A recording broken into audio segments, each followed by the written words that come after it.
Shalom mes chers frères et sœurs à travers le monde. Soyez bénis, que la grâce et la paix du Seigneur soient avec chacun d'entre vous. Nous bénissons le Seigneur encore pour ce moment qu'il nous donne, afin que nous puissions poursuivre notre enseignement sur la véritable Église. Et nous avons fini la dernière fois sur le 10e chapitre, et aujourd'hui, nous allons poursuivre avec le 11e chapitre de cet enseignement. Et nous allons rester encore dans le livre des Actes des Apôtres, parce que le livre des Actes des Apôtres, c'est le livre qui révèle l'Église au fait. Quand on médite le livre des Actes des Apôtres, on voit comment les premiers disciples, comment les apôtres qui ont fait l'œuvre de Dieu, comment ils l'ont fait. Voilà pourquoi si nous voulons connaître l'identité de l'Église, nous voulons connaître le caractère de l'Église, nous devons méditer le livre des Actes des Apôtres. Le livre des Actes des Apôtres, c'est le livre de l'Église. Dans ce livre, ou bien dans ce livre, dans ce chapitre de la dans ce livre de la Bible, il y a tous les détails qui concernent l'Église dans ce livre. Il y a tous les détails sur l'identité de l'Église, sur le caractère de l'Église et sur le fonctionnement de l'Église. Il y a l'identité de l'Église, le caractère de l'Église et le fonctionnement de l'Église dans le livre des Actes des Apôtres.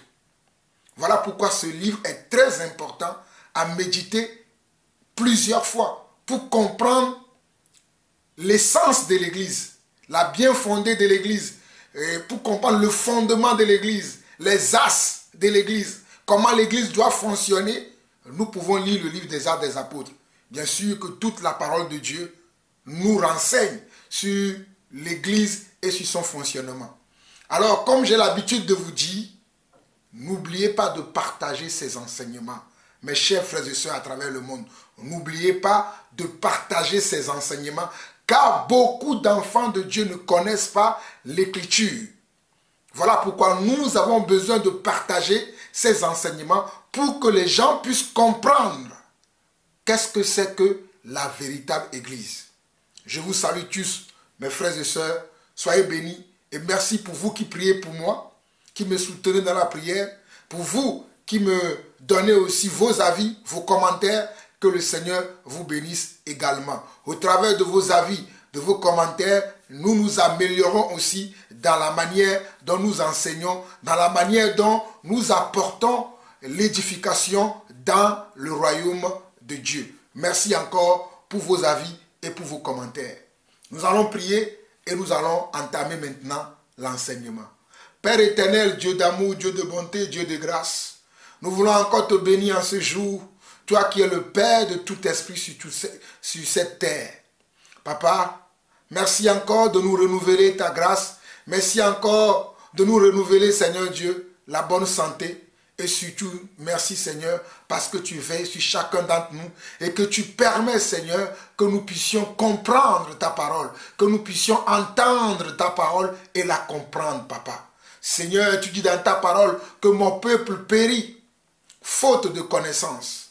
Seigneur, que cette connaissance que tu partages, que tu divulgues, que tu enseignes aujourd'hui, que chacun de mes frères et sœurs à travers le monde puisse la recevoir comme cela se doit, afin de connaître tes voies. Car ce que tu attends de nous, c'est que chacun d'entre nous puisse connaître tes voies, afin de marcher tous les jours dans tes voies. Non pas marcher dans nos propres voies, non pas marcher selon nos raisonnements, mais marcher dans tes voies, Seigneur. C'est ça qui fait de nous tes enfants. Voilà pourquoi, Père éternel, Dieu d'amour, Dieu de bonté, Dieu de paix et Dieu de grâce, je te prie encore de renouveler l'entendement de mes frères et sœurs et de me donner, Seigneur Dieu, à moi-même qui va parler, une connaissance parfaite, une instruction parfaite, afin de pouvoir enseigner, afin de pouvoir corriger, afin d'amener l'Église dans le droit chemin. Mais que la gloire, la puissance et le règne reviennent à toi et à toi seul. Au nom de Jésus-Christ, nous avons ainsi prié. Amen. Amen et Amen. Alors, mes chers frères et sœurs, la dernière fois, nous nous sommes arrêtés dans Actes chapitre 4. Nous nous sommes arrêtés dans Actes chapitre 4, où nous avons vu comment les apôtres ont été menacés, après que les apôtres ont commencé à parler au peuple de la repentance, après que les apôtres ont commencé à prêcher au nom de Jésus la vérité qui doit être enseignée au peuple, ils ont été menacés. Ils ont été menacés même ils ont été interdits. Il leur a été stipulé de ne plus venir au temple et de prêcher au nom de Jésus-Christ. Cela leur a été formellement stipulé, qu'ils ne peuvent plus venir au temple et prêcher au nom de Jésus-Christ. Donc comment comprenez-vous qu'une église, ou bien une assemblée, ou bien une communauté de frères refuse à certains autres frères qui enseignent la vérité, qui parlent au nom de Jésus, de ne plus venir au temple et d'enseigner les gens? Comment vous trouvez ça? Vous trouvez ça normal? Donc ce que nous voyons de nos jours aujourd'hui, que beaucoup de personnes vont mépriser certaines personnes, vont vous dire de ne pas suivre telle personne. Bon, il y a certaines personnes qu'on ne doit pas suivre. Il y a certaines personnes qu'on ne doit pas suivre. Ceux qui ne sont pas dans la saine doctrine. Ça, on ne doit pas les suivre. Mais si quelqu'un est dans la saine doctrine, nous révèle la parole de Dieu et que nous regardons ce que la personne nous dit, cela est vrai, pourquoi on va nous dire de ne pas suivre cette personne? Pourquoi on va nous dire de ne pas écouter ce genre de prédicateurs? Pourquoi on va nous dire de ne pas obéir à ce genre de messages? Donc vous voyez que l'église, dès le commencement de l'église, il y a eu la persécution. Dès le commencement de l'église, il y a eu quoi? Il y a eu la persécution. Il y a eu l'incompréhension. Comme cela demeure aujourd'hui également dans nos assemblées. Lorsque un frère qui veut marcher dans la parole de Dieu, lorsqu'une sœur qui veut marcher dans la parole de Dieu, exhorte un autre frère, exhorte une autre sœur pour lui dire, mon frère ou ma sœur, tu ne dois pas agir de telle sorte, tu ne dois pas parler de telle manière, tu ne dois pas faire ceci, tu ne dois pas faire cela. On va nous poser la question pour dire, qui t'a appelé de nous juger? On va te dire, qui t'a dit de nous juger? Lorsque un frère voit qu'un autre frère est dans l'erreur, est en train de marcher d'une manière non conforme à l'évangile, non conforme à un enfant de Dieu. Parce que quand on dit, quand nous disons que nous sommes l'église ou que je suis enfant de Dieu, cela veut dire que je me soumets à la parole de Dieu. Cela veut dire que je marche selon les Écritures. Je répète encore. Quand je dis que je suis enfant de Dieu, cela veut dire que je suis soumis à la parole de Dieu. Que je marche selon les commandements et selon les ordonnances que Dieu nous a transmis. Nous l'avons vu précédemment dans les chapitres que nous avons déjà vus, que le Seigneur avait dit aux disciples dans Matthieu chapitre 18, et Matthieu plutôt chapitre 28, le verset 16 à 20, il leur a dit, tout pouvoir m'a été donné, comment? Dans le ciel, sur la terre et sous la terre. Et il leur a dit maintenant, allez partout dans le monde, faire des disciples. Allez partout dans le monde, faire des disciples, les baptisant au nom du Père, du Fils et du Saint-Esprit, et enseignez-leur ce que je vous ai prescrit. Et enseignez-leur ce que je vous ai prescrit. Donc nous avons compris que dans l'église, il est question d'être enseigné. Lorsque tu veux appartenir à l'église, tu te répands et tu reçois ton baptême, il faut maintenant que tu sois enseigné afin de marcher dans les voies du Seigneur. Tu ne peux plus marcher dans tes propres voies. Tu dois marcher dans les voies du Seigneur. Voilà pourquoi les apôtres ont pratiqué ce que Jésus leur a dit. Ils ont pratiqué ce que Jésus leur a transmis. Jésus leur a transmis un message. Jésus leur a transmis un style de vie, un modèle de vie. Et c'est ce que les apôtres faisaient. Et cela leur attirait comment? De la jalousie, de la rancœur, de la haine et du mépris. Parce que les apôtres ont décidé de marcher dans les voies droites du Seigneur. Les apôtres ont décidé de marcher dans les voies droites du Seigneur. Voilà pourquoi dans Actes chapitre 3, ils ont été menacés. Ils ont reçu une interdiction formelle de ne plus prêcher au nom de Jésus. Mais les apôtres ont répondu, jugez-en vous-même. Vous qui nous interdisez, vous qui nous donnez des ordres, vous qui nous donnez des ordres, ou bien vous qui nous privez de parler de ce que Dieu nous a dit, de ce que Dieu nous a montré, de ce que nous avons vu et de ce que nous avons entendu, jugez-en vous-même si nous devons vous obéir plutôt que d'obéir à Dieu. Et les apôtres ont choisi d'obéir à Dieu. Et moi, Jean-Paul Ausson, que vous écoutez, moi aussi j'ai choisi d'obéir à Dieu, de suivre sa parole et d'abandonner la parole des hommes religieux. Je ne suis pas un religieux. Je ne suis pas un religieux. Les religieux, ce sont des gens qui ont abandonné Dieu et qui ont créé leur religion, leur secte. Et ils marchent selon comment leur convoitise, selon leur raisonnement dans leur religion. Moi, je n'ai pas de religion. Ma religion, c'est la parole. Ma religion, c'est Yeshua le Messie. Ma religion, c'est la vérité. Donc, je n'ai pas de religion. Voilà pourquoi quand les gens m'appellent, ils me demandent où est ton église, je leur dis mais vous n'avez rien compris. Puisque l'église c'est moi. C'est moi qui marche selon les principes de Dieu, selon la parole de Dieu, selon la parole que Dieu a donnée aux apôtres. Si je marche selon cette parole-là, c'est moi qui suis l'église. Alors pourquoi me demandes-tu où est mon église? Vous voyez que beaucoup de gens ne comprennent pas.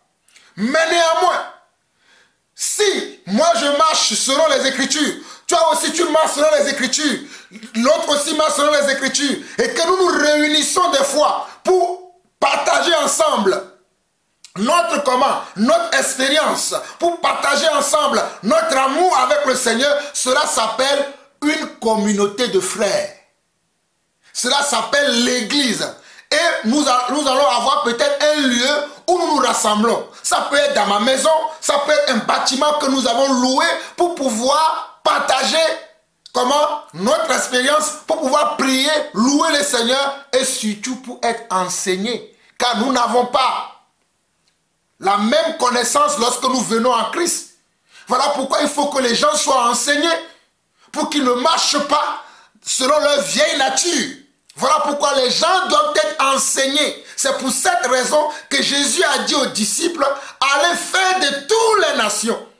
Allez faire de toutes les nations des disciples. Il n'a pas dit allez faire de toutes les nations des religieux. Il a dit allez faire de toutes les nations des disciples. Alors le Seigneur a été clair. Allez faire de toutes les nations des disciples. Donc, on doit faire de tout dans la nation des disciples.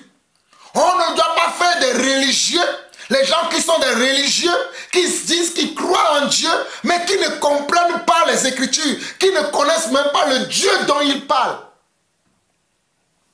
Quand tu dis que tu es enfant de Dieu, tu dois connaître le Dieu dont tu parles. Et pour connaître Dieu, tu dois connaître comment son caractère. Tu dois connaître ce qu'il aime et ce qu'il n'aime pas.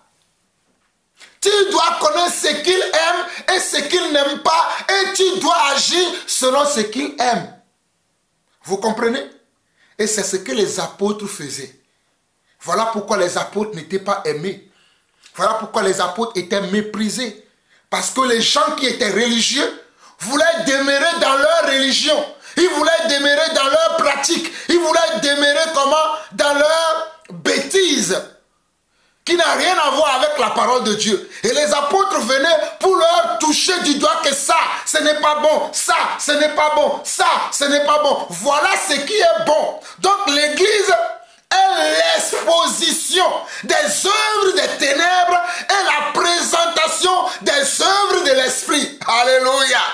L'église est l'endroit où on expose les œuvres des ténèbres et on présente maintenant les œuvres de Dieu.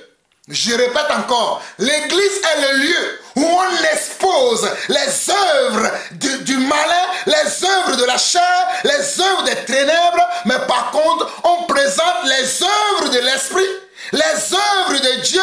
On présente comment? Alléluia, les œuvres de Dieu, pas nos propres œuvres.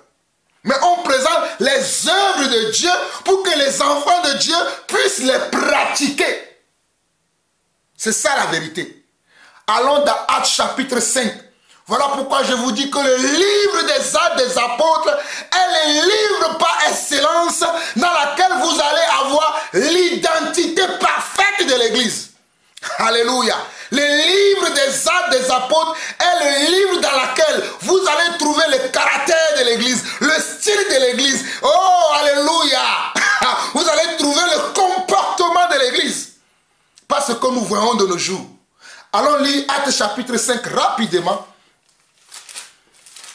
Et nous sommes dans le chapitre 11 de notre enseignement. On nous dit Actes chapitre 5. Mais un homme nommé Anania, avec Saphira sa femme, vendit une propriété et retint une partie du prix. Sa femme le sachant, puis il apporta le reste et le déposa aux pieds des apôtres. Pierre lui dit, Anania, pourquoi Satan a-t-il rempli ton cœur au point que tu montes au Saint-Esprit et que tu aies retenu une partie du prix du champ? S'il n'avait pas été vendu, ne te resterait-il pas? Et après qu'il a été vendu, le prix n'était-il pas à ta disposition? Comment as-tu pu mettre en ton cœur un pareil dessein? Ce n'est pas à des hommes que tu as menti, mais à Dieu. Anania entendit ces paroles, tomba et expira. Une grande crainte saisit tous les auditeurs. Regardez, une grande crainte saisit tous les auditeurs. Y a-t-il encore de la crainte dans l'église de nos jours? Y a-t-il encore une grande crainte dans l'église de nos jours? À ma connaissance, non. Y a-t-il encore une grande crainte dans la communauté messianique, dans la communauté des frères et sœurs? Y a-t-il encore une grande crainte aujourd'hui? À ma connaissance, non. Voilà pourquoi je viens vous parler de la véritable église, pour qu'il y ait une grande crainte, pour que la crainte de Dieu revienne dans l'église. Puisque aujourd'hui il n'y a plus de la crainte de Dieu dans l'église. Nous avons enlevé la crainte de Dieu de l'église. À cause de nos comportements, à cause de nos agissements, à cause des comportements ou des enseignements des serviteurs de Dieu, il n'y a plus de la crainte de Dieu dans l'église. Il n'y a plus le respect de l'honneur qu'on doit donner à Dieu. Ça n'existe plus dans l'église parce que les prédicateurs, les apôtres, les prophètes, les évangélistes, les pasteurs et les enseignants de la parole de Dieu ont changé la parole de Dieu à leur propre parole. Donc Dieu a quitté l'église. Mais moi je veux faire revenir Dieu dans l'église. Je veux faire revenir Dieu dans ta vie. Mon frère, ma soeur, là où tu es, dis amen à cette parole. Moi je veux faire revenir Dieu dans ta vie. Et comment je vais le faire? C'est en vous disant la vérité, en vous annonçant la vraie parole de Dieu. Je vais ramener Dieu dans votre vie. Je vais ramener Dieu dans l'église. En l'occurrence, pour ceux qui vont accepter, tout le monde n'acceptera pas, j'en suis conscient. Mais pour ceux qui vont adhérer à mon message, qui vont adhérer à la pratique de la parole, comme Dieu le veut, ils seront des enfants de Dieu véritables. Nous étions au verset 5 de Actes 5. On dit, Anania, entendant ces paroles, tomba et expira. Une grande crainte saisit tous les auditeurs. Avant d'aller plus loin, mes chers frères et sœurs, dans ce passage que nous lisons, c'était quelque chose qui s'était passé. Quelque chose que tous les hommes ont vu, ont entendu.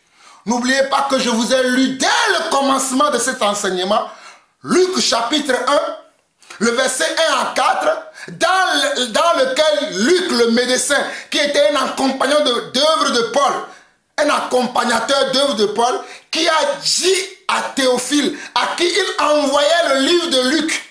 C'est lui également qui a écrit le livre des Actes des Apôtres. Voilà pourquoi ce livre s'appelle le livre des Actes des Apôtres. Et le livre des Actes des Apôtres, c'est le livre des actes de Dieu. C'est le livre de l'Esprit. Puisque les apôtres étaient conduits par l'Esprit quand ils agissaient. Ils étaient conduits par la discipline de Dieu lorsqu'ils agissaient. Donc le livre des Actes des Apôtres, c'est le livre des actes de Dieu. Donc à cette époque-là, il s'est passé une histoire. Et dans cette histoire, il y avait un homme qui s'appelait Anania et son épouse s'appelait Saphira. À cette époque, puisqu'il y avait l'amour entre les frères, comme nous l'avons vu dans le chapitre 4, que les gens vendaient leur terrain, les gens vendaient leurs biens matériels et ils venaient y déposer le revenu de ce bien qu'ils ont vendu, de cette terre qu'ils ont vendue, ils les déposaient aux pieds des apôtres pour que les apôtres puissent en faire une distribution à chacun dans l'église selon leurs besoins. À cette époque-là, l'amour avait gagné tous les sauvés. Tous ceux qui étaient sauvés étaient remplis d'amour. Nous l'avons vu dans le chapitre 2, nous l'avons vu dans le chapitre 3 de Actes, qu'ils avaient tout en commun. Nul ne disait plus ça c'est à moi, ça c'est à moi, ça c'est à moi. Cela veut dire que dans l'église primitive, ou bien dans cette église-là, même ma télévision là qui est ici, je pouvais l'amener et le déposer au pied des apôtres pour dire que nous allons regarder ça ensemble. Ce n'est plus à moi, mais c'est pour nous tous. Ma voiture, je pouvais le laisser à la disposition de l'église pour que cela soit pour nous tous. C'était comme ça qu'ils vivaient à cette époque-là. C'était comme ça qu'ils vivaient. Mais il y avait un homme qu'on appelait comment? Anania et Saphira. Écoutez-moi très bien, église. Ils ont décidé eux aussi. Personne ne les a forcés. Écoutez-moi très bien. Personne ne les a pas forcés. À cette époque-là, les gens prenaient leurs décisions seuls. Bien évidemment, sous l'amour et sur l'obéissance à la parole de Dieu. Mais personne ne forçait personne. On ne forçait pas les gens. Comme je vois aujourd'hui, on force les gens dans l'église. Donne ceci, donne cela. On ne forçait personne. Absolument, il n'y avait pas de force. Il n'y avait pas non plus de la manipulation dans les enseignements. Parce qu'on peut vous manipuler au travers de la parole pour que vous donniez ce que vous n'avez pas envie de la parole, pour que vous puissiez donner quelque chose que vous n'avez pas envie de donner. Parce que pour donner, cela doit venir du cœur. Voilà pourquoi dans 2 Corinthiens chapitre 9, il a dit que chacun donne selon... Comment? Que chacun donne selon son cœur. Ce qu'il a décidé dans son cœur. Ni tristesse. Comment? Sans tristesse, ni de rancœur. Lorsque je décide de donner, je dois le décider dans mon cœur. Ce que je vais donner. Sans tristesse, ni contrainte. Sans tristesse, ni contrainte. Allez lire 2 Corinthiens 9, verset 6. Mais nous le verrons plus tard encore. Que chacun... On va le lire tout de suite. Le Seigneur me dit, montre ça tout de suite. Allons dans 1 Corinthiens 9. 1 Corinthiens chapitre 9. 2 Corinthiens plutôt chapitre 9. 2 Corinthiens chapitre 9. 2 Corinthiens chapitre 9. Verset 7.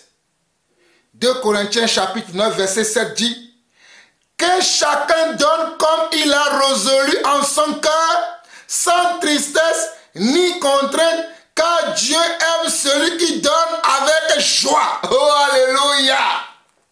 Que chacun donne, que chacun donne. Je vais relire. Que chacun donne comme il a résolu. Tu prends une résolution dans ton cœur que tu vas bénir l'homme de Dieu, l'apôtre Jean-Paul Lawson de 5 euros. C'est la résolution que tu as prise dans ton cœur. Et tu dois le donner avec joie, sans tristesse. Et tu dois en être fier. Parce que c'est la résolution que tu as prise. Mais si Jean-Paul Lawson te dit, 5 euros c'est petit. Qui sont ces gens-là qui donnent des billets de 5 euros? Nous on vient ici des billets de 50 euros. Nous on vient ici des billets de 100 euros. Nous on vient ici des billets de 500 euros. Celui-là, c'est un manipulateur. Celui-là, c'est un voleur. Celui-là, c'est un tricheur. Vous avez compris? Je relis 2 Corinthiens 9, verset 6 qui dit, 2 Corinthiens 9, verset 6 et 7, il dit, sachez-le, celui qui sème peu, moissonnera peu. Et celui qui sème abondamment, moissonnera abondamment. Si tu sèmes peu, tu moissonneras peu. Si tu sèmes abondamment, tu moissonneras abondamment. Verset 7 maintenant. Que chacun donne comme il a résolu dans son cœur, sans tristesse ni contrainte. Sans tristesse ni contrainte. Sans tristesse ni contrainte. Car Dieu aime celui qui donne avec joie. Car Dieu aime celui qui donne avec joie. Je sais pourquoi Dieu me dit d'insister afin que vous compreniez ce que je vais vous révéler. Selon Actes chapitre 5. Maintenant, revenons dans Actes chapitre 5. Pour voir ce qui se passe, nous allons relire. Et je vais continuer à interpréter. Actes chapitre 5, verset 1 à 5. Mais un homme nommé Anania avec Saphira, sa femme, vendit une propriété et retint une partie du prix. Sa femme le sachant, puis il apporta le reste et le déposa aux pieds des apôtres. Pierre lui dit, Anania, pourquoi Satan a-t-il rempli ton cœur au point que tu mentes au Saint-Esprit et que tu as retenu une partie du prix du champ? S'il n'avait pas été vendu, ne te resterait-il pas? Et après qu'il a été vendu, le prix n'était-il pas à ta disposition? Comment as-tu pu mettre en ton cœur? Comment as-tu pu mettre en ton cœur, avant que le péché ne soit visible à l'extérieur, il est déjà consommé dans le cœur. Tu as déjà prémédité, tu as déjà prévu. Voilà pourquoi je vous dis de faire attention à ceux-là qui vous manipulent avec des paroles séductrices pour que vous puissiez donner. Il vous séduit au travers de la parole pour vous amener comment à ce que eux ils veulent. Ils ont déjà un projet dans la tête. Ils ont déjà ce qu'ils attendent. Ils ont déjà prévu ce qu'ils veulent. Mais ils vont maintenant tourner, ils sont tellement habiles qu'ils vont commencer à tourner la langue d'une telle manière de commencer à vous manipuler pour vous tordre le bras pour que vous puissiez mettre la main dans la poche et leur donner ce que vous n'avez pas envie de donner. Mais ici là, les apôtres n'ont pas fait ça. Vous allez comprendre. Je continue. Verset 4 de Actes chapitre 5. S'il n'avait pas été vendu, n'était restait-il pas? Et après qu'il a été vendu, le prix n'était-il pas à ta disposition? Comment as-tu pu mettre en ton cœur un pareil dessein? Ce n'est pas à des hommes que tu as menti, mais à Dieu. Anania, entendant ces paroles, tomba et expira. Une grande crainte saisit tous les auditeurs. Et je vous disais tout à l'heure qu'il n'y a plus de crainte dans l'église. Parce que l'église est tellement remplie de mensonges. L'église est tellement remplie d'hypocrites. L'église est tellement remplie de rapines, de moqueries, de médiocrité, que Dieu n'y est plus. Parce que dans une église où il y a Dieu, quand tu mens, Dieu te frappe. Écoutez-moi très bien. Dans une église où il y a Dieu, quand tu es hypocrite, Dieu te frappe. Dans une église où il y a Dieu, quand tu continues de mentir, Dieu va te frapper. Mais avant que Dieu ne te frappe, Dieu te préviendra. Il te dira, sois sincère. sois vrai, sois honnête, sois juste. Mais si tu continues d'être injuste, d'être comment déshonnête, d'être déshonnête, lorsque Dieu va te frapper, tu seras surpris parce qu'il t'avait prévenu d'être honnête et non déshonnête, d'être juste et non injuste, d'être vrai et non faux. Mais toi, tu ne l'as pas écouté. Alors, pour revenir à l'histoire, Anania et Saphira, ils ont vendu un terrain. Comme ils voyaient les gens venir donner là. Mon frère, si tu n'as rien à donner, ne donne rien. Dieu sait que tu n'en as pas. Ma soeur, Dieu sait que tu n'en as pas. Tu n'as rien à donner. On dit, les gens donnent. Ben, tu t'assois là où tu es parce que tu n'en as pas. D'ailleurs, dans cette église qui a déjà démarré, lorsque les gens venaient déposer leurs dons au pied des apôtres, les apôtres ne partaient pas pour aller bâtir des temples comme je vois aujourd'hui là. Pour s'acheter de grandes voitures, de belles maisons, des jets privés, ce n'est pas ce que les apôtres ont fait. Pierre n'est pas parti acheter comment une calèche. À l'époque, il se déplaçait en calèche. Il n'a pas fait ça. Les apôtres n'ont pas fait ça. Ils ont distribué le produit de tous les dons entre eux tous, afin qu'il n'y ait pas de besoin au milieu d'eux. Est-ce que vous comprenez cela? Ils ont distribué le produit de ce qu'ils ont reçu comme don entre eux tous, afin qu'il n'y ait pas de besoin au milieu d'eux. Mais aujourd'hui, allez voir dans les églises. Je ne peux jamais appartenir à ce genre d'église où une seule personne est riche et le peuple est pauvre. Jean-Paul Lawson dit non, je ne peux pas. Une église où les dignitaires, ceux qui conduisent l'église, les serviteurs de Dieu sont dans un bon point et le peuple est maigre, moi je refuse. Écoutez-moi très bien, je ne rigole pas. Hein. Une église dans laquelle je vois les pasteurs, ils sont dans un bon point. Et le peuple est maigre, le peuple est malade, mais ils sont en bonne santé et en parfaite santé.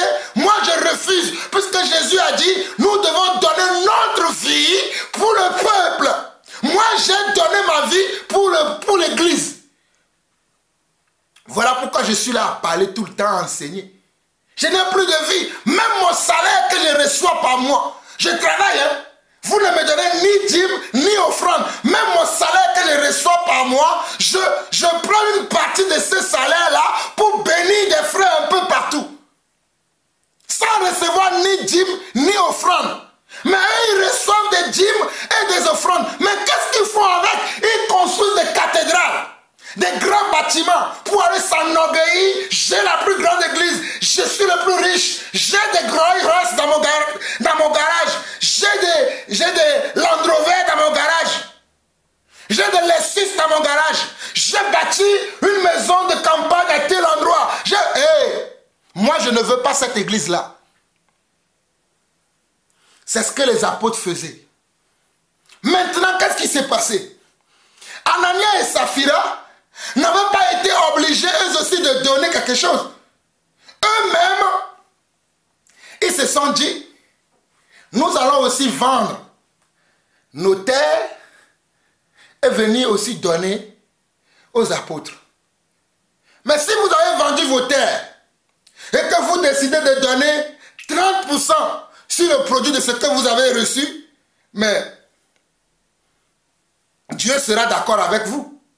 Si vous avez décidé de donner 50%, Dieu sera d'accord avec vous. Si vous avez donné 70%, Dieu sera d'accord avec vous parce que c'est la décision que vous avez prise. Puisque la Bible dit dans 2 Corinthiens 9, verset 6 et verset 7, celui qui sème peu, moissonnera peu. Que voilà, que nous devons faire quoi? Que nous devons donner sans tristesse ni contrainte. Cela veut dire que dans le cœur d'Anania et Saphira, il y avait déjà de la contrainte. Il n'y avait pas l'amour de Dieu. Ils étaient eux-mêmes contraints. Personne ne les a obligés. Mais eux-mêmes, ils se sont créés le péché déjà dans leur cœur. Mais pourquoi nous allons donner tout ça? Mais qui vous a dit de donner? Personne ne vous a dit de donner. Vous avez pris la décision vous-même. Maintenant, quand vous venez auprès des serviteurs de Dieu, alléluia. Quand vous venez auprès des serviteurs de Dieu, et les serviteurs de Dieu, Pierre, te posent la question, Anania, est-ce que la somme que tu viens de déposer là, c'est à ce prix-là que vous avez vendu votre terrain? Anania dit oui. C'est là où Anania a menti. Est-ce que c'est à ce prix-là que vous avez vendu votre terrain? Anania dit oui. Il aurait pu dire, Pierre, non, nous l'avons vendu, c'est un exemple, nous l'avons vendu à 50 000, mais nous décidons de mettre 20 000 dans l'œuvre de Dieu. Mais il est libre de le faire. Si c'est ainsi qu'Anania avait parlé, il ne serait pas mort. Si c'est ainsi qu'Anani avait parlé, il ne serait pas mort. Mais lorsque le serviteur de Dieu Pierre, l'apôtre Pierre, a posé la question à Anania, est-ce que c'est à ce prix-là que vous avez vendu le terrain? Anania a dit oui. Voilà pourquoi Pierre lui a dit, mais Anania, regardez, verset 3. Pierre lui dit, Anania, pourquoi Satan a-t-il rempli ton cœur au point que tu mentes au Saint-Esprit? Au point que tu mentes au Saint-Esprit. Au point que tu mentes au Saint-Esprit. Et que tu as retenu une partie du prix du champ. Pourquoi le diable? Regardez. Je vais lire dans la version juive complète. Oh, mes chers frères, je suis inspiré. Je vais lire dans la version juive complète. La Bible juive complète, je vais lire dans cette version. Oh, vous allez comprendre. J'aime la parole de Dieu. Alléluia. Merci Seigneur. Acte 5, verset 3. Oh, alléluia. Acte 5, verset 3 qui dit ceci. Képha lui dit alors, pourquoi l'adversaire a-t-il rempli ton cœur au point que tu mentes au Saint-Esprit et que tu gardes une partie de l'argent reçu pour la propriété? Et que tu gardes une partie de l'argent reçu pour la propriété. Et regardez, hein, avant que tu ne la vendes, la propriété était à toi. Et après l'avoir vendue, l'argent t'appartenait pour en disposer comme tu le voulais. L'argent t'appartenait pour en disposer comme tu le voulais. Quand tu as fini de vendre ton terrain, ta propriété, l'argent était à ta disposition. Tu pouvais le gérer comme toi tu le souhaites. Tu pouvais gérer cet argent comme toi tu le souhaites. Tu n'avais pas comment une menace de notre part que va vendre ton terrain et rapporte-nous l'argent. Tu n'avais pas cette menace-là. Va vendre tes propriétés et rapporte-nous l'argent. Il n'y avait pas cette menace sur ta vie. Mais pourquoi as-tu décidé de mentir au Saint-Esprit? Oh, tu as menti au Saint-Esprit. Et la punition, c'est que tu vas mourir. Car les menteurs n'hériteront point le royaume de Dieu. Hey, Rabasta. Les menteurs, ceux qui mentent ne peuvent pas mériter le royaume de Dieu. Voilà pourquoi sur le champ, Anania a perdu sa vie. Que le Seigneur pardonne tous nos mensonges. Que le Seigneur pardonne tous nos mensonges. Même moi qui vous parle, j'ai été beaucoup menteur dans le passé. J'ai été beaucoup menteur dans le passé. Et même aujourd'hui, lorsqu'il m'arrive de mentir et que le Seigneur me dit que ça c'est un mensonge, je me répands tout de suite. Je ne continue pas de soutenir mon mensonge. Je ne continue pas de cacher mon mensonge.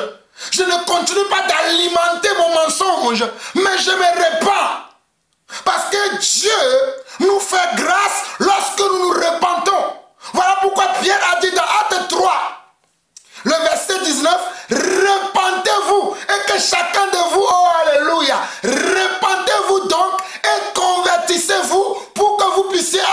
comment? Un temps de rafraîchissement, un temps de repos. Mais les gens ne veulent pas se repentir. La punition de Dieu arrive, je vous dis la vérité. Continuez dans le mensonge, continuez dans l'hypocrisie, continuez dans la haine, continuez dans la colère, continuez dans la jalousie, continuez dans le commérage. La punition de Dieu arrive. La punition de Dieu arrive. Le jugement de Dieu. Le jugement de Dieu. Oh, Shaïkarabassandarama. Le jugement de Dieu arrive. Le Dieu Tout-Puissant, le Dieu d'Abraham, d'Isaac et de Jacob revient. Il revient bientôt. Il revient bientôt. Il revient bientôt. Mais toi, continue dans le mensonge. Tu verras. Vous pensez que c'est nous qui sommes malades. Vous allez voir. Si c'est nous qui sommes malades, oh Seigneur, pardonne-leur car ils ne savent pas ce qu'ils font. Vous me faites de la peine. Quand je vous vois là, vous ces prédicateurs, ces frères et sœurs qui aiment parler bien, qui aiment faire des commérages, qui aiment comment mépriser les gens. Le jugement de Dieu arrive. On va voir de vous et de nous, ceux qui sont véritablement les enfants de Dieu, on va le voir. Nous étions au verset 4. Nous étions au verset 4 où Pierre disait, avant que tu ne la vendes, la propriété était à toi. Et après l'avoir vendue, l'argent t'appartenait pour en disposer comme tu le voulais. Comment as-tu pu décider de commettre un tel acte? Ce n'est pas aux hommes que tu as menti, mais à Dieu. Ce n'est pas aux hommes que tu as menti, mais à Dieu. Au verset 5, en entendant ces mots, Anania tomba et mourut. Tous ceux qui entendirent parler furent terrifiés. Les jeunes gens se levèrent, enveloppèrent le corps dans un linge, puis ils l'emportèrent pour l'enterrer. Mes frères, à la vue de cet échange, ou bien de cet échange entre l'apôtre Pierre et le disciple Anania, juste à la fin de leurs échanges, Anania tomba et il mourut. Sa femme n'était pas encore là. C'est lui qui était arrivé dans l'église en premier. C'est lui qui était arrivé dans l'assemblée en premier, qui échangeait avec les apôtres. Sa conjointe, son épouse, Saphira, n'était pas encore là. Suivons les Écritures pour voir ce qui s'est passé lorsque son épouse aussi était arrivée. Suivons les Écritures. Au verset 7, on nous dit, environ 3 heures plus tard, j'aime les détails dans la Bible, environ 3 heures plus tard, sa femme entra sans savoir ce qui était arrivé. J'aime la précision des Écritures parce que notre Dieu est un Dieu juste. Peut-être vous avez décidé de mentir, mais entre-temps, j'étais convaincu que ce que vous avez décidé de faire là, c'est un péché. Peut-être tu changeras d'avis. Voilà pourquoi Dieu a permis que Anania et Saphira puissent avoir 3 heures. Alléluia. Oh, je peux prêcher même que sur cette phrase. Oh Seigneur. 3 heures, c'est 3 jours. 3 heures, c'est 3 jours lorsque Jésus était dans la tombe. 3 heures, je dis c'est 3 jours lorsque Jésus était resté dans la tombe. 3 heures plus tard, Saphira arriva. Pour que tu saches, mes frères, bon, je vais regarder cette révélation pour moi. Je continue dans la simplicité de l'évangile. 3 heures plus tard, Saphira arriva. Et regardez ce qui se passe. Sa femme entrant sans savoir ce qui était arrivé. Képha qui est Pierre, hein? Moi quand je vois Képha, je dis Pierre directement pour que vous puissiez comprendre. Pierre lui demanda, dis-moi, est-il vrai que tu as vendu le terrain pour tel prix? Dis-moi, Saphira. Dis-moi, Saphira. Est-il vrai que ton mari et toi avez-vous vendu votre propriété, votre terrain à tel prix? Encore une occasion pour cette femme d'être vraie, d'être juste, d'être honnête pour sauver sa vie. Dieu donne toujours l'occasion à chacun d'entre nous de nous repentir avant son jugement. Dieu donne toujours, je dis bien, le Seigneur Yeshua le Messie, le Seigneur le Dieu d'Abraham, d'Isaac et de Jacob, donne toujours et toujours une occasion à nous tous, sans exception, avant de nous juger. Et voici la preuve ici. Son mari a fait l'objet des mêmes questions. Il n'a pas réussi, il est mort. Maintenant la femme vient, Dieu ne le punit pas directement. Dieu ne la punit pas directement. Avant de la punir, Dieu veut voir qu'est-ce qu'il a dans son cœur. Dieu veut juger les motivations de son cœur. Dieu veut juger la pensée qu'il avait dans le cœur. Car la bouche ne peut dire que dans ce dont le cœur est rempli. La bouche ne peut parler que de ce dont le cœur est rempli. Alors Dieu veut exposer le cœur de cette femme. Il utilise son serviteur, oh l'apôtre Pierre, comme il m'utilise aujourd'hui. Vous m'écoutez? Il utilise l'apôtre Pierre comme il m'utilise. Et regardez, environ 3 heures plus tard, sa femme entrant sans savoir ce qui était arrivé. Pierre lui demanda, dis-moi, est-il vrai que tu as vendu le terrain pour tel prix? Nous sommes au verset 7 de Actes chapitre 5. Oui, répondit-elle, c'est à ce prix-là que nous l'avons vendu. Mais Pierre répliqua, pourquoi donc vous êtes-vous concertés pour éprouver ainsi l'Esprit du Seigneur? Oui, répondit-elle, c'est à ce prix-là que nous l'avons vendu. Oui, répondit-elle, c'est à ce prix-là que nous l'avons vendu, le verset 8.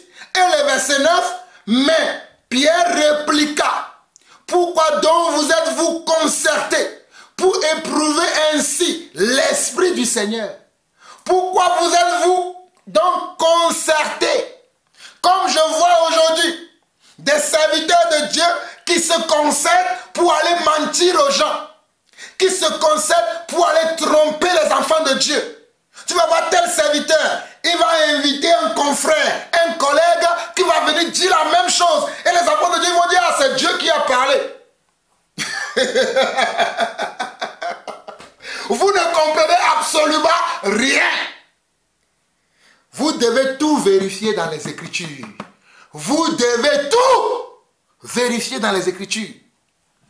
Si moi je prêche quelque chose et qu'après mon frère Barouani vient prêcher et vous ne vérifiez pas, vous dites comme le frère Jean-Paul a dit et comme le frère Barouani aussi a dit, c'est la vérité, vous vous trompez.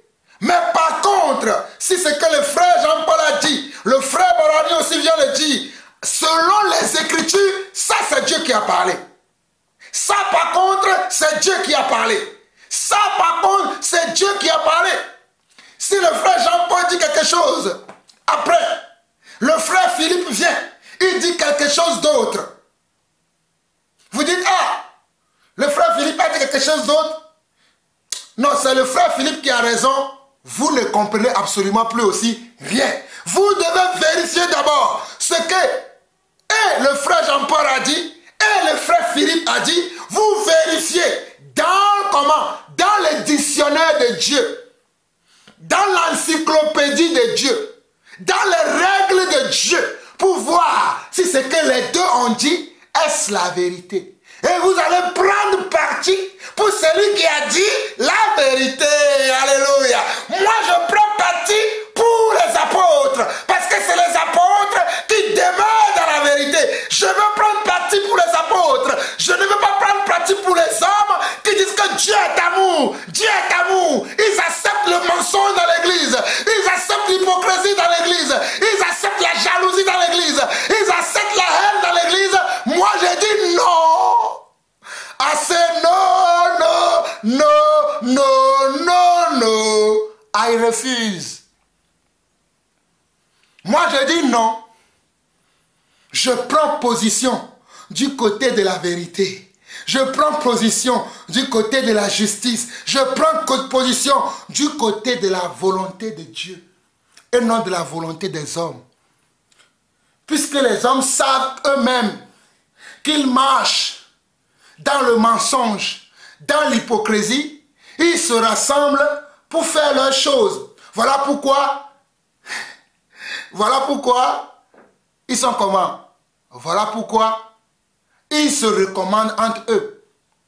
Ils se recommandent entre eux. Vous allez voir un faux serviteur de Dieu va recommander encore un faux serviteur. Parce qu'ils sont tous pareils.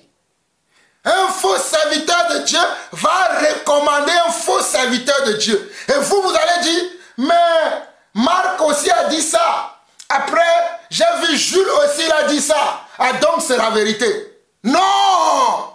Vérifie d'abord. Non, vérifie d'abord. Vérifie.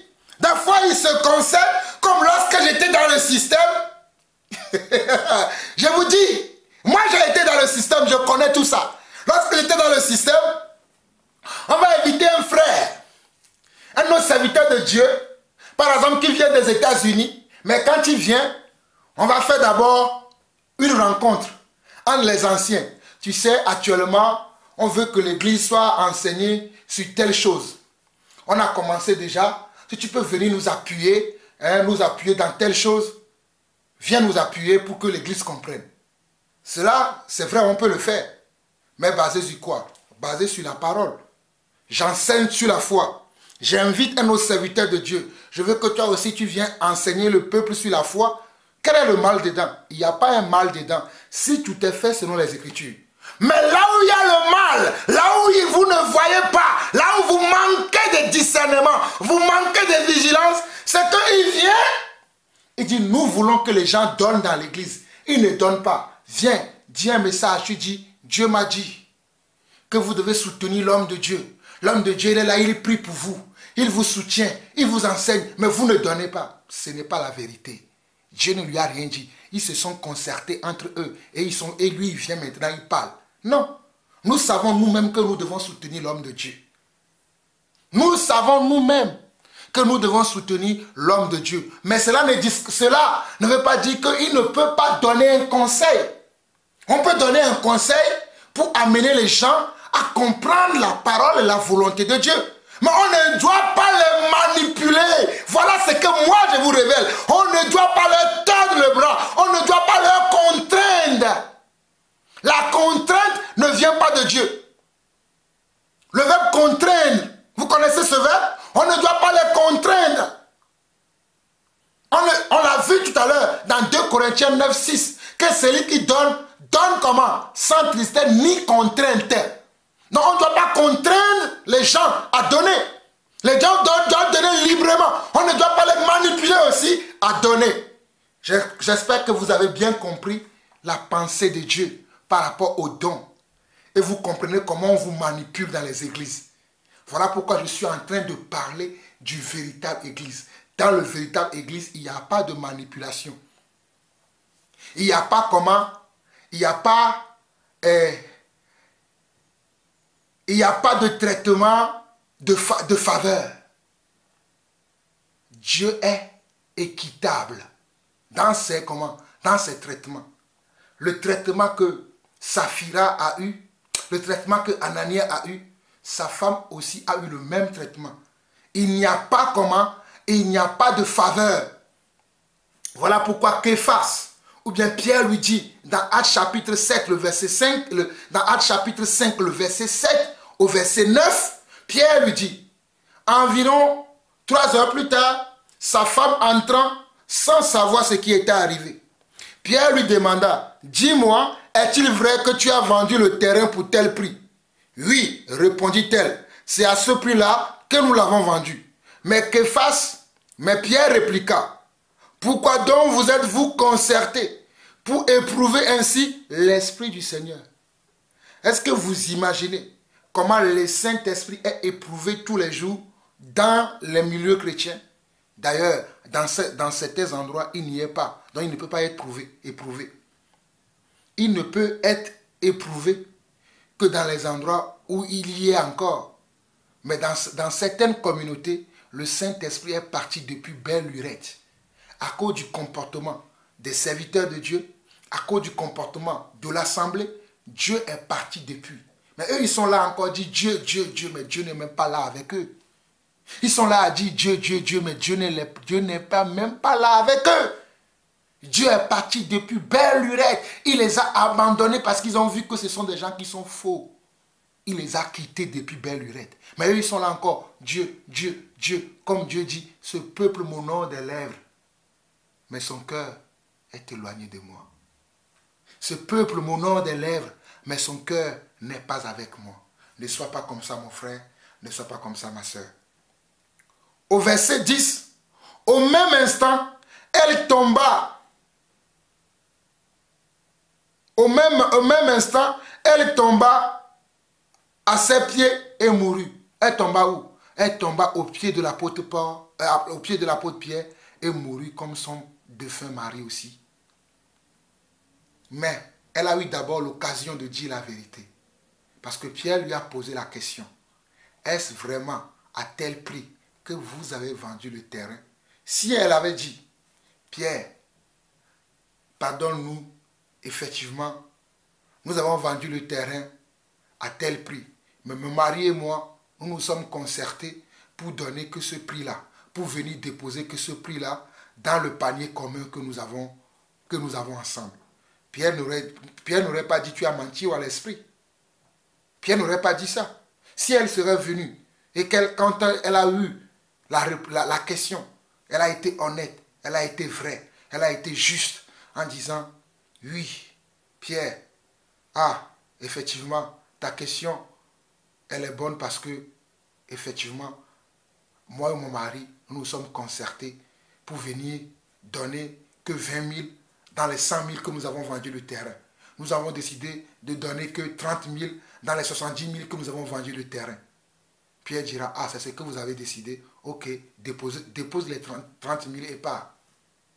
Mais tel n'a pas été son cas parce qu'ils se sont concertés avant pour mentir à Dieu. Ils ont pensé que Dieu n'a pas vu, mais Dieu a vu. Mais Dieu leur a parlé tous les deux. Parce que Dieu nous parle. Il parle tantôt d'une manière ou tantôt d'une autre. Mais ils n'ont pas écouté Dieu. Ils ont pensé comme s'ils étaient plus malins que Dieu. Voilà pourquoi je vous dis qu'on ne se moque pas de Dieu. Ce qu'un homme aura semé, il la moissonnera. On ne se moque pas de Dieu. On ne se moque pas de Dieu, mon frère, ma soeur. Toi qui as pris le temps, plusieurs années, de te moquer de Dieu, de penser que Dieu ne te voit pas. Au travers de cette histoire, apprends à devenir honnête. Apprends à devenir juste. Apprends à fuir maintenant le mensonge et à être vrai. Apprends à ne pas demeurer dans l'hypocrisie, dans le mensonge. Au travers de cette histoire, si tu dis que tu es dans l'église véritable, sache que ce que tu vois ici, là, Dieu va faire la même chose avec toi.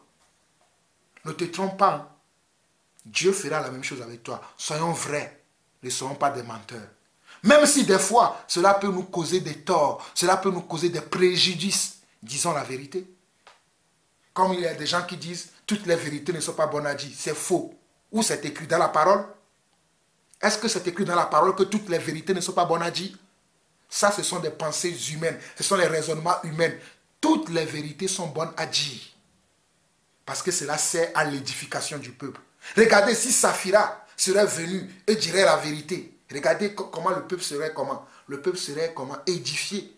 Voici deux personnes qui marchent, mais il y a une qui a une autre manière de vivre et une autre qui a une autre manière de vivre. Mais tous les deux, ils étaient pareils. Même malgré cela, Dieu a pu enseigner au peuple. Parce qu'on nous dit, Au verset 10, au même instant, elle tomba à ses pieds et mourut.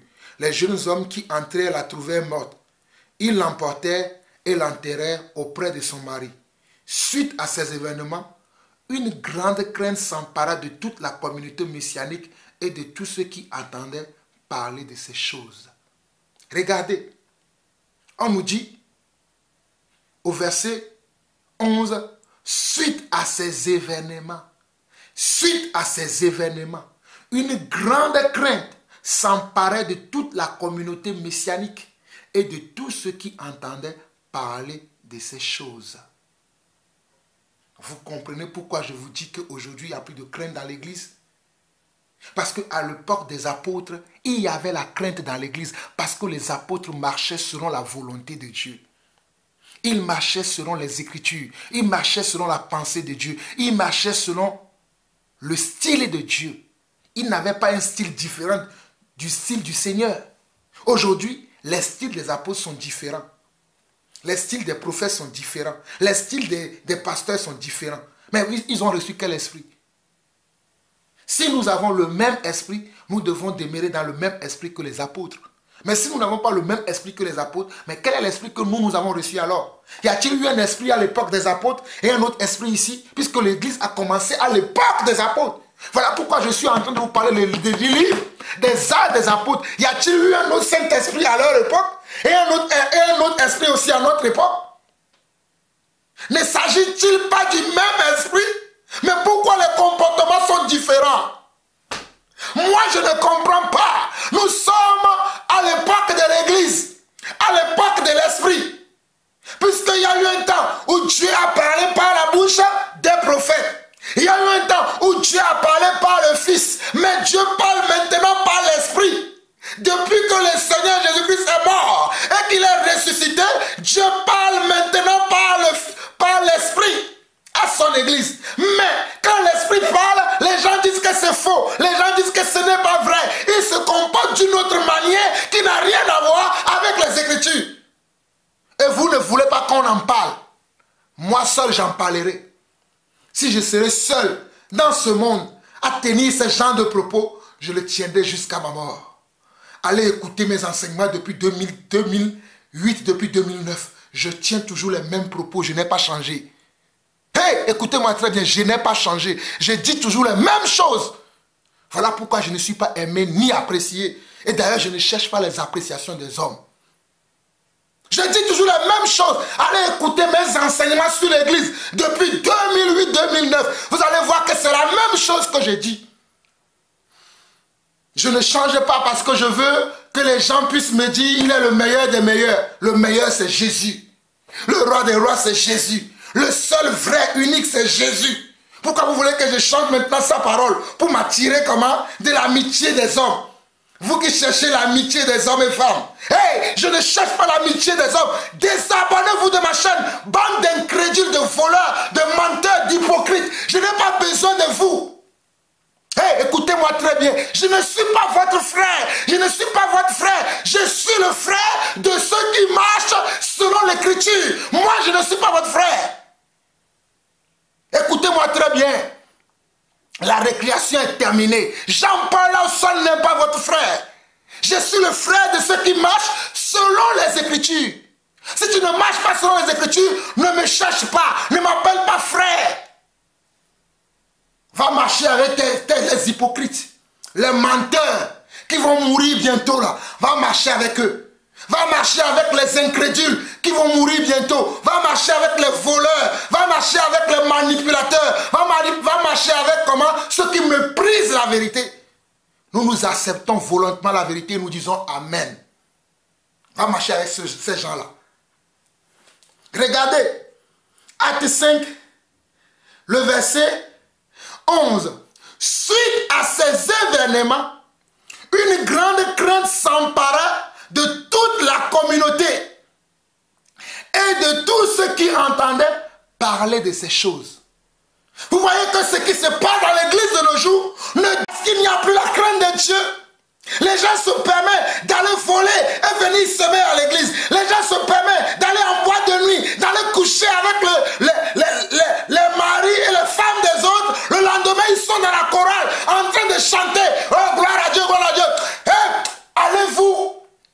Vous allez mourir. Allez-vous continuer à mentir toujours à Dieu?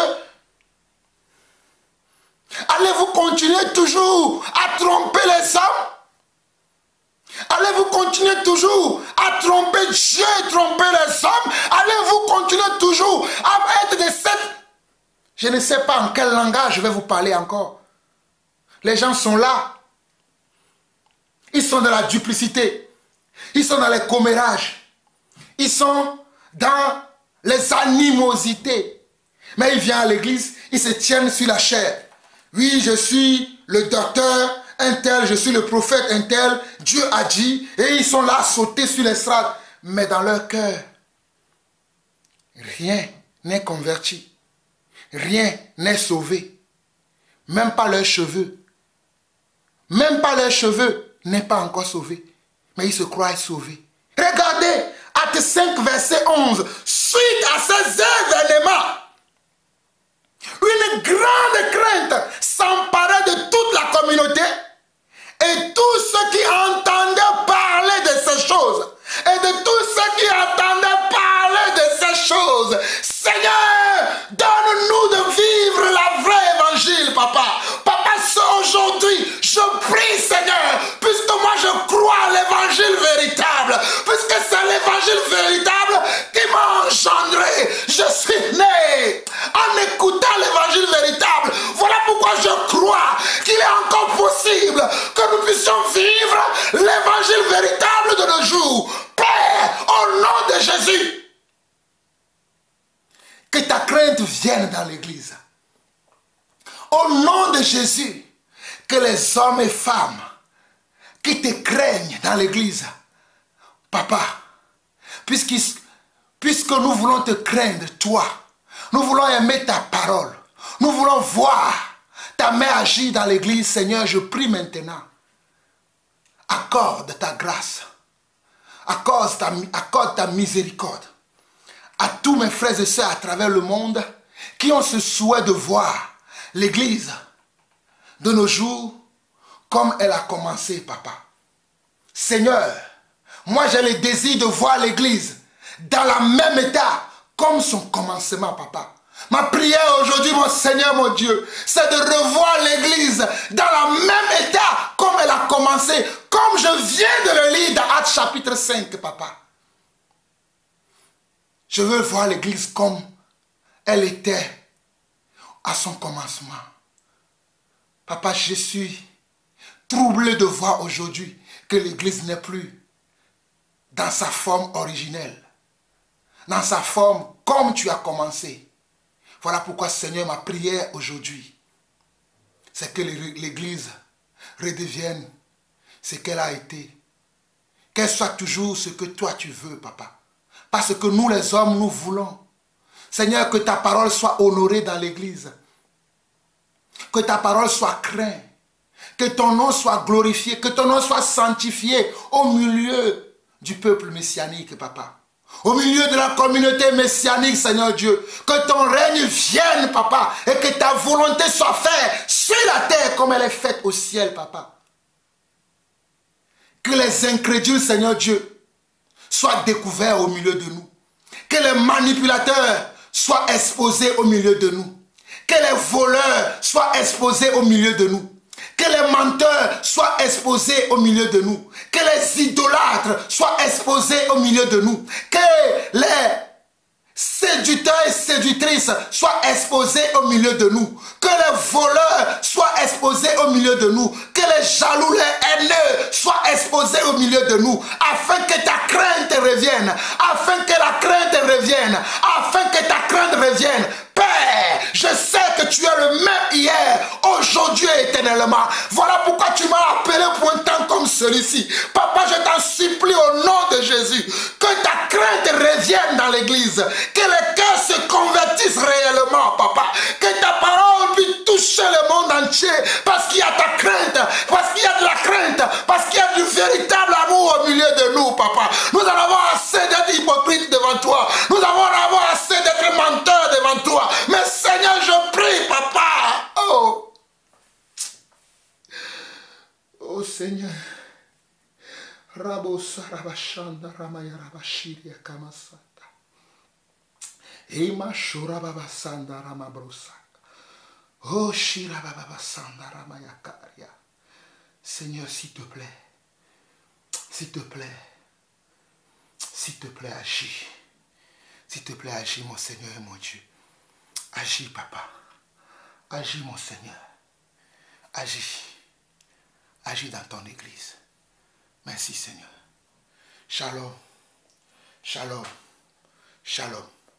Nous nous reverrons à la 12e partie. Si Dieu te parle au travers de cet enseignement, repens-toi.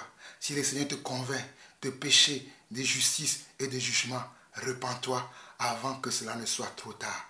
Car Christ revient. Yeshua le Messie revient. Nous vous aimons, nous prions pour vous, comme vous aussi, vous priez pour nous. Soyez bénis. Shalom, shalom et shalom.